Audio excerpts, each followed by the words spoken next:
ni le FFS, ni le parti de Ben Bella, ni aucun autre des partis, ni le PAX qui existait alors, non, ni une quelconque coordination qui serait née à cette époque-là, par suite des manifestations. Il n'y en a pas eu, alors qu'il y en a dans les pays qui connaissent un printemps, entre guillemets, depuis quelques mois. Aucune force organisée, par conséquent, n'a participé ou n'a même fait pression pour imposer telle ou telle ligne de réforme, que ce soit celle de la Constitution ou celle ayant eu lieu dans le domaine économique. Et à ce moment-là, on comprend combien il est hasardeux de considérer que il y a une ouverture démocratique, alors même que, comme dit un fameux livre, il n'y a pas de démocrates organisés pour mener les luttes considérées ou organisées de telle sorte qu'ils puissent se faire entendre au moment de l'élaboration des réformes. Pour pouvoir mener contre un gouvernement, on le voit aujourd'hui dans les pays qui tentent ce type d'action, il faut une force non seulement organisée, comme je viens de le dire, une force qui existe, mais il faut une force qui existe, organisée et qui dure, qui a des capacités pour s'organiser dans la durée. On en a vu l'importance lorsque les manifestants de la place Tahrir sont revenus sur le terrain pour exiger de nouveau des réformes. Parce qu'ils ont bien compris que le conseil militaire égyptien est sans doute différent du commandement instauré lors de la présidence Moubarak, mais il lui ressemble tout de même aussi comme un frère, et que par conséquent, on ne peut pas aboutir à la satisfaction de leurs revendications. La durée de leur organisation, leur capacité à revenir sur le terrain des luttes, a permis que de nouveau les problèmes soient posés. Ceci n'augure pas d'une durée quasi éternelle de ce mouvement ou d'un succès important de ce mouvement. Mais ceci explique que sans la durée, on ne peut même pas avoir la capacité de reposer les problèmes. En octobre 88, ni l'organisation, ni la durée de ce mouvement n'étaient là pour pouvoir exiger quoi que ce soit des dirigeants du système politique en Algérie. Nous sommes donc dans des situations tout à fait différentes. Nous avons vu l'exemple aussi de l'importance de la durée d'un mouvement, sa capacité à s'organiser dans la durée en Tunisie, puisque malgré l'apport d'un encadrement important, d'une partie de l'encadrement de l'UGTT dans les manifestations, on a bien vu plusieurs tentatives en Tunisie pour détourner les manifestations des objectifs qu'elles visaient et pour, en quelque sorte, profiter de cette situation pour satisfaire leurs propres revendications et non pas celles qui étaient annoncées par les manifestants.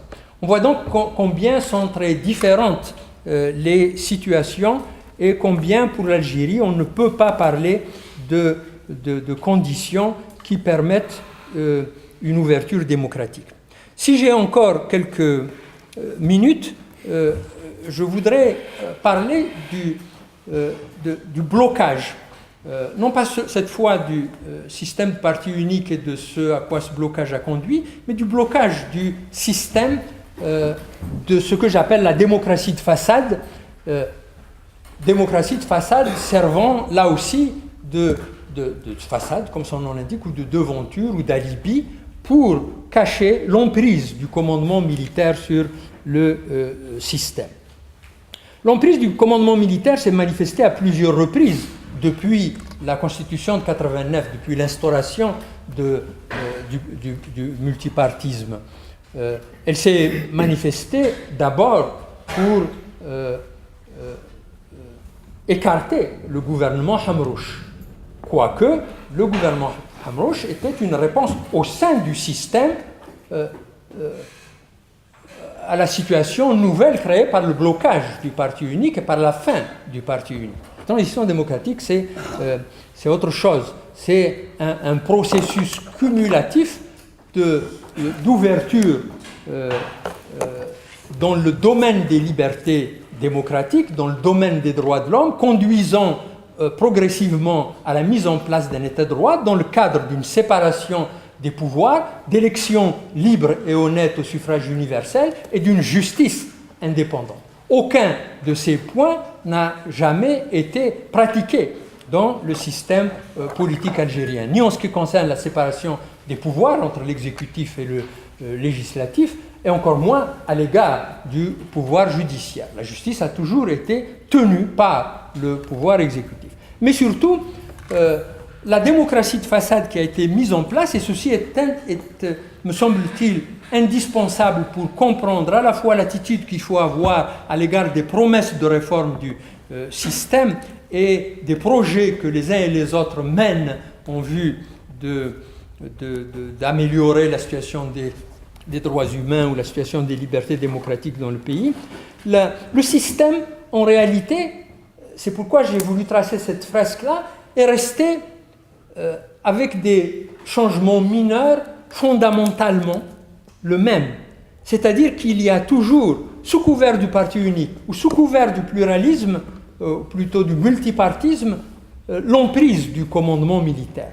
De sorte qu'on peut très bien décompresser sur la base de stratégies définies au sein du système, c'est-à-dire définies par le commandement militaire, on peut très bien décompresser et aboutir à des formes d'ouverture de la scène politique, mais le système reste le même.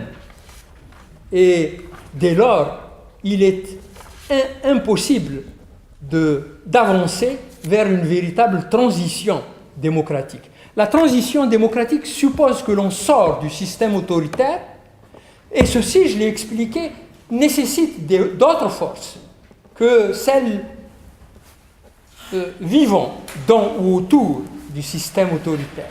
Ça n'a pas été le cas. L'Algérie n'a pas produit ce type de force capable d'imposer au système autoritaire des changements et capable de s'imposer ensuite en tant que tel sur la scène politique.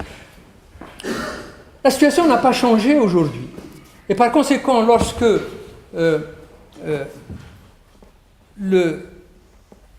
ou tant que,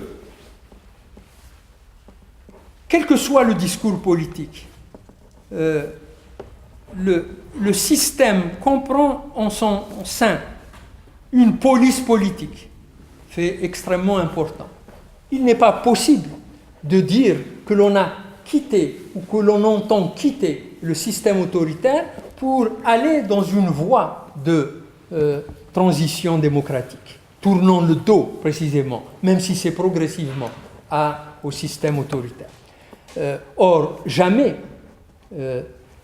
ni l'existence de la police politique n'a été admise, ni sa remise en cause n'a été sérieusement envisagée. Tout ce qui a été envisagé parfois, on ne l'entend que par la bande, c'est de déplacer le centre d'exercice du pouvoir relatif à la police politique. Par exemple, ramener du ministère de la Défense la police politique vers la présidence ou vers le ministère de l'Intérieur. Ceci ne constitue pas, évidemment, une réforme capable d'aller vers une transition démocratique. De sorte que, comme on a un pouvoir qui n'est pas assumé ni sur le plan de la Constitution, ni dans le discours politique, nous aboutissons nécessairement à un système politique dans lequel la manipulation, c'est-à-dire la prise de décision par des organes non constitutionnels, la manipulation devient un mode de gouvernement. Un organe qui n'existe pas au sein de la Constitution, qui n'a pas ses pouvoirs définis par la Constitution, agit nécessairement par manipulation, parce qu'il ne peut pas agir publiquement, en quelque sorte, en invoquant ses prérogatives définies par la Constitution, il est obligé d'agir par la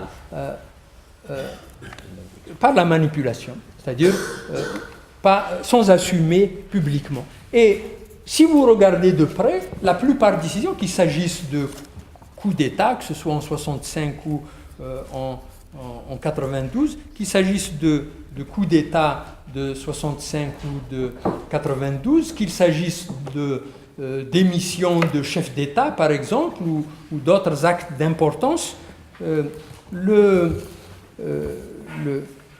système lui-même n'assume pas ce genre de décision parce qu'il considère toujours que tous ces actes sont conformes à la Constitution. Dès lors, les élections sont évidemment libres, les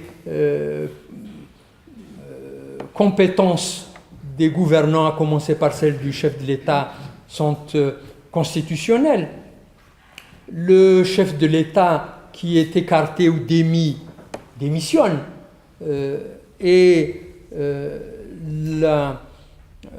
la révision d'un mandat, du nombre de mandats d'un président est constitutionnelle parce qu'elle peut l'être dans la forme ou parce qu'il n'est pas possible de discuter des problèmes de fond.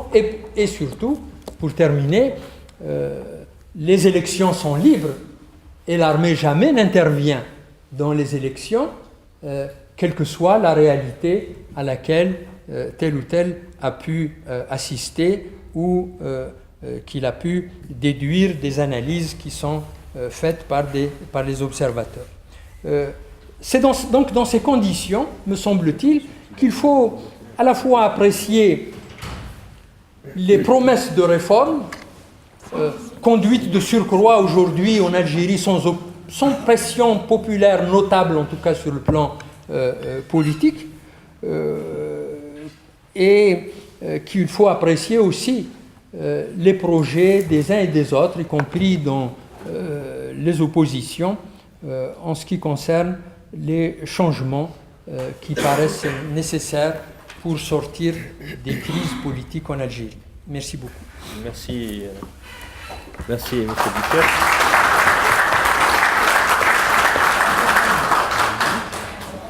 Merci, M. Boucher. Donc, pour cette analyse et pour cette analyse qui est assez approfondie et qui nous donne une idée du type de blocage qu'on peut rencontrer quand on veut le changement et la démocratie. Alors maintenant, il faut qu'on sache quelles sont les perspectives, mais on va y revenir dans la deuxième partie. Donc je passe la parole sans plus tarder à Madame Fattès qui va nous parler de la problématique de l'égalité entre les femmes et les hommes. En fait, plus précisément, je compte retracer l'histoire du mouvement des femmes ces 20 dernières années. C'est-à-dire que le professeur Benchir vient de parler de ceux d'en haut. Moi, je vais parler d'une partie de ceux, ou plutôt de celles d'en bas. C'est-à-dire... Comment ? Ça les a fait rire. Oui, c'est bon. On m'entend de toute façon, c'est essentiel. Oui, donc du mouvement des femmes, entendu comme un mouvement social, c'est-à-dire de forces organisées qui essayent de lutter et qui s'affrontent dans cette tentative justement au système politique que le professeur Benchir vient de décrire. Alors, je vais adopter 3 points qui vont correspondre à une évolution chronologique, mais en même temps qui correspondent à des temps très importants, à des virages que connaît le mouvement, puisque le mouvement des femmes n'a pas connu de progression linéaire à cause de la situation qu'on a connue ces dernières années. Le premier temps, c'est celui à la veille de l'arrêt des élections, à la veille du coup d'État. On est face à un mouvement qui s'est construit et qui s'est construit en opposition au pouvoir depuis de nombreuses années. C'est-à-dire qu'il ne s'agit pas d'un mouvement artificiel créé, et ça c'est important de le dire pour la suite, mais c'est un mouvement qui, depuis la fin des années 80, et d'ailleurs en synchronie avec d'autres mouvements qui revendiquent l'autonomie, je pense notamment au mouvement étudiant, au mouvement berbère, culturel berbère, qui demande la reconnaissance d'un problème réel, problème qui est nié par le pouvoir algérien. Quand est-ce que le mouvement des femmes s'organise? C'est quand la question du code de la famille est posée publiquement pour la première fois, c'est-à-dire à la fin des années 80, et que les dirigeants sont amenés à reconnaître de fait et dans la loi une réalité qui est celle de l'inégalité qu'ils veulent traduire cette fois-ci au plan juridique en proposant à l'époque un projet de loi, il ne sera adopté qu'en 84, une loi qui discrimine évidemment, c'est-à-dire très clairement et sans aucune subtilité, les hommes en leur donnant un statut supérieur et d'autorité sur les femmes. Les femmes sont donc dans une situation de discrimination évidente et c'est ce projet de loi que les premières organisations qui ne sont pas encore reconnues, que les premières organisations femmes vont tenter de combattre. Ce faisant, elles vont se construire, c'est-à-dire construire une identité, des objectifs, et elles vont se construire comme une force politique d'opposition. C'est important de le dire. Une force politique également indépendante sur cette question des partis politiques également. Et pendant toute la période des années 80 jusqu'à la reconnaissance des associations, c'est-à-dire en même temps que la reconnaissance du multipartisme, vont mener différentes luttes. D'abord, la lutte à partir de 89, contre la loi électorale qui a été mise en place en 89. Alors la plupart des partis politiques ne s'inquiètent dans cette loi électorale que de choses qui les concernent, c'est-à-dire le découpage électoral d'une part et le mode de représentation d'autre part. Mais ces mêmes partis politiques ne sont pas choqués par des aspects qui vont heurter le mouvement des femmes organisées en association à l'époque, c'est-à-dire le fait qu'il y a de nombreuses procurations, jusqu'à 5 dans la première loi électorale possible, et surtout le fait que le conjoint peut voter pour son épouse avec un livret de famille et sans aucune procuration. Les associations de femmes qui ont été reconnues justement à la faveur de l'ouverture du champ politique, de la scène politique, vont mener une bataille résolue pour faire abroger toutes ces dispositions, ce qu'elles vont obtenir après 2 ans de lutte, et elles vont obtenir gain de cause seulement en 1991,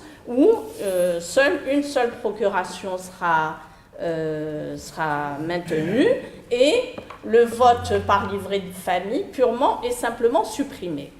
Mais ce n'est pas tout. Parce qu'il ne faut pas oublier qu'avec l'ouverture de la scène politique s'imposent les partis islamistes. Et au premier chef, le FIS, qui, à la suite des élections communales et de wilaya, va obtenir une majorité de mairies et de wilaya. Cette importance électorale du nombre va entraîner des offensives, je dirais musclées, violentes, contre les femmes. De nombreuses offensives qu'on ne peut pas nier. Et elles sont de différents niveaux et contraignent le mouvement à des réactions de défense. C'est-à-dire que ce mouvement qui est sur une question de demander l'égalité devant la loi, notamment sur la question du code de la famille, est en même temps dans la défensive parce que de nombreuses femmes sont attaquées. Il faut défendre le maintien de la mixité dans le système scolaire, dans la vie quotidienne également. En outre, de nombreuses femmes, qu'il s'agisse de femmes qui vivent seules ou d'étudiantes dans les cités universitaires ou autres, je ne vais pas vous faire la liste des violences contre les femmes qui ont été commises dans cette période entre 90 et 91 et qui contraignent les associations de femmes à d'une part dénoncer ces offensives que des groupes islamistes revendiquent au nom de l'islam et que les partis islamistes reconnus, en tout cas, jamais ne dénoncent, jamais ne condamnent. Je dis ça pour une simple raison, c'est pour expliquer ce qui va se passer dans un deuxième temps, c'est-à-dire lors de l'arrêt du processus électoral, comme on dit pudiquement officiellement. À ce moment-là, alors que nous avons un mouvement, et je pense qu'on peut projeter ce modèle à d'autres mouvements sociaux, alors que nous avons un mouvement uni, il y a diverses associations, et ça c'est un signe de maturité que de permettre diverses expressions du mouvement, mais qui coordonnent leurs actions pour des points particuliers, sur des thèmes particuliers, notamment sous la forme d'une coordination. Quand arrive le résultat des élections législatives, le premier tour des élections législatives qui annonce très clairement une Assemblée nationale majoritairement FIS, puisque dès le premier tour, ce parti obtient plus de 40% des sièges dès le premier tour. On peut imaginer la panique de celles qui ont eu à affronter les menaces verbales, voire physiques, de militantes de ce parti. Et c'est ainsi que le mouvement va se trouver divisé. Le professeur Venchir a parlé de la nécessité de façade dans laquelle le régime algérien se trouve. Eh bien, le coup d'État n'est pas perpétré d'une part, il utilise, comme on l'a vu, des astuces juridiques, mais en outre, le pouvoir veut s'assurer d'une partie du soutien de la société civile, et notamment des femmes, qui sont affolées, comme je l'ai dit, et cela s'explique. Il faut si on commence à jeter l'anathème en disant c'est, bien sûr, les petites bourgeoises effarouchées, on a mal compris la réaction d'un mouvement qui s'est construit dès le début en autonomie et en opposition. Donc, et qui va le montrer, puisque à partir de ce moment-là, le mouvement se divise très clairement. Une partie des associations va rejoindre le fameux comité de sauvegarde de la République et une autre partie des associations va rester sur son quant à soi, dans une position effectivement impossible, qui est celle de rejeter l'État, le régime autoritaire, mais de rejeter également un régime qui se présente, certes, qui pourrait être le résultat d'élections libres, mais qui se présente également comme un régime autoritaire et liberticide. Dans le climat qui va être généré à partir de janvier 92, c'est-à-dire celui d'un maelstrom de violence, d'un cycle de violence qui se répondent les unes les autres, c'est-à-dire la violence de la répression, la violence des groupes islamistes qui se radicalisent de plus en plus, il va y avoir une sorte de paralysie de l'action politique. Et il y a quelques années dans lesquelles réflexion et action politique, bien sûr, je ne parle pas des actions violentes, sont totalement annihilées. Et dans le mouvement des femmes, on l'a bien ressenti, puisque le discours de cette période n'est qu'un discours de lamentation sur les violences, je caricature en disant lamentation, de condamnation des violences, dont je rappelle que les femmes subissent, puisque je rappelle que de nombreuses femmes ont été assassinées, enlevées, violées. Dans la spirale de l'escalade des violences, eh bien, les groupes et les villages qui soutenaient jusque-là les islamistes subissent également eux aussi des représailles, et on enlève ainsi leurs filles, leurs sœurs, etc.